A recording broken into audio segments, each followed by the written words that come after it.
നമസ്കാരം. തങ്ങളുടെ നയങ്ങൾ നടപ്പിലാക്കാൻ അമേരിക്ക കുർദുകളെ ഉപയോഗിക്കുന്നു എന്ന ആരോപണം കാലങ്ങളായി ഉയർന്നു കേൾക്കാറുണ്ട്. ഐസിസിനെതിരായ നീക്കത്തിലും ഇറാനിലെ കലാപങ്ങൾക്ക് പിന്നിലും ഈ ഒരു പേര് പലപ്പോഴും വാർത്തകളിൽ നിറഞ്ഞിട്ടുണ്ട്. ഇപ്പോഴും അത് ആവർത്തിക്കുകയാണ്. ഇപ്പോൾ നടക്കുന്ന ഇറാനെതിരായ പോരാട്ടത്തിൽ വടക്കൻ ഇറാഖിലെ കുർദുകളുടെ പിന്തുണ അമേരിക്ക തേടിയെന്നാണ് റിപ്പോർട്ടുകൾ. വടക്കൻ ഇറാഖ് താവളമാക്കി പ്രവർത്തിക്കുന്ന ഇറാനിയൻ വിമതരായ കുർദ് സായുധ സംഘങ്ങളെ ഇറാനെതിരെ പോരിനിറക്കാനാണ് US നീക്കം. ഇതിന്റെ ഭാഗമായി US പ്രസിഡന്റ് ഡൊണാൾഡ് ട്രംപ് കഴിഞ്ഞ ദിവസം ഇറാഖിലെ 3 മുൻനിര കുർദിഷ് ഉദ്യോഗസ്ഥരുമായി ചർച്ചയും നടത്തിക്കഴിഞ്ഞു. ഇറാനിലെ കുർദിഷ് സംഘങ്ങൾക്ക് സൈനിക സഹായം നൽകാൻ ട്രംപ് ഇറാഖിലെ കുർദുകളോട് ആവശ്യപ്പെട്ടതായിട്ടാണ് റിപ്പോർട്ട്.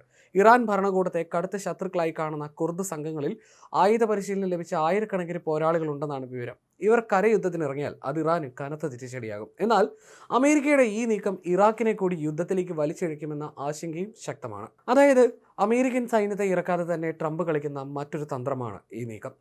കുർദിഷ് ഫ്രീഡം പാർട്ടി അഥവാ PAK സായുധ പോരാളികളിൽ ഒരു വിഭാഗം ഇറാൻ അതിർത്തിയിലുള്ള സുലൈമാനിയ പ്രവിശ്യയിലേക്ക് നീങ്ങി തുടങ്ങിയതായിട്ടാണ് സംഘടനാ നേതാവ് ഖലീൽ നദീർ വ്യക്തമാക്കുന്നത്. ഇവിടെ ഇവർ ആക്രമണത്തിന് സർവ്വസജ്ജരായി നിലയുറപ്പിക്കും. ഇറാഖിലെ അർദ്ധ സ്വയംഭരണ കുർദിഷ് മേഖല കേന്ദ്രീകരിച്ച് പ്രവർത്തിക്കുന്ന പാർട്ടിയാണ് PAK. ഇതിനിടെ അടുത്ത 10 ദിവസത്തിനുള്ളിൽ ഇറാനിലേക്ക് കടക്കാൻ തങ്ങളുടെ സായുധ സംഘം തയ്യാറാണെന്ന് മറ്റൊരു പ്രമുഖ കുർദിഷ് സംഘമായ കൊമലയുടെ പ്രതിനിധി വാർത്താ ഏജൻസിയോട് വ്യക്തമാക്കിയിട്ടുണ്ട്. ഇറാനിലെ കുർദിഷ് സംഘങ്ങൾക്ക് ആയുധം നൽകുന്ന കാര്യം ട്രംപ് ഭരണകൂടം പരിഗണിക്കുന്നതായി നേരത്തെ വാർത്തകളുണ്ടായിരുന്നു. എന്നാൽ ഏതെങ്കിലും പ്രത്യേക സംഘത്തിന് ആയുധം നൽകാൻ അമേരിക്കയ്ക്ക് ഉദ്ദേശമില്ലെന്നാണ് US പ്രതിരോധ സെക്രട്ടറി പീറ്റ് ഹെഗ്സെറ്റ് വ്യക്തമാക്കുന്നത്. ഭീകര സംഘടനയായ ഇസ്ലാമിക് സ്റ്റേറ്റിനെതിരെ പോരാടി പരിചയമുള്ളവരാണ് ഈ കുർദിഷ് സംഘങ്ങൾ. ഇവർ യുദ്ധത്തിൽ പങ്കുചേർന്നാൽ ഇറാനെതിരായ കരയുദ്ധത്തിലെ ആദ്യ സംഘമായി ഇവർ മാറും. ഇറാനിലെ നിലവിലെ ഇസ്ലാമിക ഭരണകൂടത്തിൽ നിന്നും മുൻപുണ്ടായിരുന്ന ഷാ ഭരണകൂടത്തിൽ നിന്നും കടുത്ത അടിച്ചമർത്തലുകൾ നേരിട്ടവരാണ് കുർദുകൾ. തങ്ങളുടെ ഗ്രാമങ്ങളും പട്ടണങ്ങളും തകർക്കപ്പെടുകയും അരികവൽക്കരിക്കപ്പെടുകയും ചെയ്തതോടെയാണ് ഇവർ ഇറാൻ ഭരണകൂടത്തിനെതിരെ സായുധ പോരാട്ടം ആരംഭിക്കുന്നത്. അമേരിക്കൻ പിന്തുണയോടെ കുർദിഷ് സേന കരയുദ്ധത്തിന് നീങ്ങുന്നുവെന്ന റിപ്പോർട്ടുകൾക്ക് പിന്നാലെ ഇറാഖിലെ കുർദിഷ് താവളങ്ങൾക്ക് നേരെയും മിസൈൽ ആക്രമണം ഇറാനും ഘടിപ്പിച്ചിട്ടുണ്ട്. വടക്കൻ ഇറാഖിലെ കുർദിഷ് വിപ്ലവ വിരുദ്ധ ഗ്രൂപ്പുകളെ ലക്ഷ്യമിട്ട് 3 മിസൈലുകൾ തൊടുത്തതായിട്ടാണ് ഇറാൻ സൈന്യം സ്ഥിരീകരിച്ചത്. ചൊവ്വ ബുധൻ ദിവസങ്ങളായി നടന്ന ആക്രമണത്തിൽ ഒരാൾ കൊല്ലപ്പെടുകയും 3 പേർക്ക് പരിക്കേൽക്കുകയും ചെയ്തിരുന്നു. തങ്ങളുടെ പോരാളികൾ ഇറാൻ അതിർത്തി കടന്നുവെന്ന വാർത്തകൾ കുർദിഷ് പ്രതിപക്ഷ പാർട്ടികൾ പക്ഷേ നിഷേധിക്കുകയാണ്. ഇതൊന്നും സത്യമല്ല, ആരും ഒറ്റയ്ക്ക് നീങ്ങിയിട്ടില്ലെന്നാണ് കുർദിസ്ഥാൻ ഫ്രീഡം പാർട്ടി നേതാവ് ഹന്ന ഹുസൈൻ യസ്ദാൻപാന പറഞ്ഞത്. 6 കുർദിഷ് സംഘടനകൾ ചേർന്ന് സഖ്യം രൂപീകരിച്ചിട്ടുണ്ടെങ്കിലും നിലവിൽ പ്രകോപനപരമായ നീക്കങ്ങൾ നടത്തിയിട്ടില്ല എന്നും അവർ പറയുന്നു.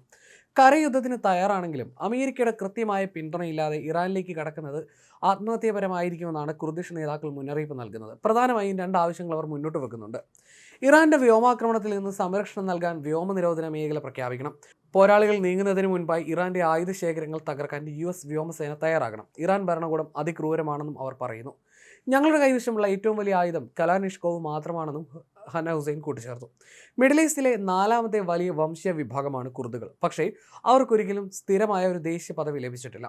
അവർ ഇതുവരെ ഒരു പ്രത്യേക രാജ്യം സ്ഥാപിച്ചിട്ടില്ല. പതിറ്റാണ്ടുകളായി പക്ഷേ അതിനായി അവർ പോരാടുകയാണ്. 1500കളിൽ ഓട്ടോമൻ സാമ്രാജ്യം കുർദിഷ് നിയന്ത്രണത്തിലുള്ള മിക്ക പ്രദേശങ്ങളും കീഴടക്കിയപ്പോൾ കുർദുകൾക്ക് അവരുടെ ഭൂമി നഷ്ടപ്പെട്ടു. 20ാം നൂറ്റാണ്ടിന്റെ തുടക്കത്തിൽ കുർദിസ്ഥാൻ എന്നറിയപ്പെടുന്ന ഒരു പ്രത്യേക മാതൃരാജ്യം സൃഷ്ടിക്കുന്നതിനെക്കുറിച്ച് പല കുർദുകളും ചിന്തിക്കാൻ തുടങ്ങിയിരുന്നു. കുർദുകൾ സ്വന്തം രാജ്യം സ്ഥാപിക്കാൻ ആവർത്തിച്ച് ശ്രമിച്ചുവെങ്കിലും ഇതുവരെയും അവരുടെ ശ്രമങ്ങൾ പരാജയപ്പെടുകയായിരുന്നു ഉണ്ടായിരുന്നത്. ഇറാനിലെ മൊത്തം ജനസംഖ്യയുടെ ഏകദേശം 10% കുർദുകളാണ്. കുർദിഷ് പോരാളികൾക്ക് ഖമേനി ഭരണത്തോടും ശക്തമായി വിദ്വേഷമുണ്ട്. അതിനാൽ ഇറാനെതിരെ ഈ കുർദിഷ് പോരാളികളെ ഉപയോഗിക്കാനാണ് US ഉപയോഗിക്കുന്നത്. അതായത് ട്രംപിന്റെ മറ്റൊരു കുതന്ത്രം. കുർദുകൾ തുടക്കത്തിൽ ഇറാനെ പിന്തുണയ്ക്കുകയും ഇറാന്റെ ചില ഭാഗങ്ങൾ കുറച്ചുകാലം നിയന്ത്രിക്കുകയും ചെയ്തിരുന്നെങ്കിലും ഇറാന്റെ ഇസ്ലാമിക ഭരണകൂടം കുർദുകളിൽ നാശം വിതയ്ക്കുകയായിരുന്നു. അമേരിക്കയുടെ ചാരസംഘടനയായ CIA ഇറാന്റെ അയൽരാജ്യമായ ഇറാഖിലെ കുർദിഷ് ഗ്രൂപ്പുകളുമായി സഹകരിച്ച് പ്രവർത്തിച്ച ദീർഘകാല ചരിത്രവുമുണ്ട്. 2003 അമേരിക്ക ഇറാഖിനെ ആക്രമിച്ച സമയത്തും ഈ ബന്ധം ശക്തമായിരുന്നു. കൂടാതെ സിറിയയിൽ മുൻ പ്രസിഡന്റ് ബഷർ അൽ അസദിനെതിരെ പോരാടാൻ കുർദിഷ് പോരാളികൾക്ക് അമേരിക്ക പണവും ആയുധവും പരിശീലനവും നൽകിയിരുന്നു. കഴിഞ്ഞ ഏതാനും പതിറ്റാണ്ടുകളായി അമേരിക്കൻ വിദേശ നയത്തെ എതിർക്കുന്ന സർക്കാരുകളെ അസ്ഥിരപ്പെടുത്തുന്നതിനായി വിവിധ രാജ്യങ്ങളിലെ വിമതർക്കും സായുധ സംഘങ്ങൾക്കും CIA ഇതുപോലെ ഫണ്ട് നൽകി വരുന്നുണ്ട്.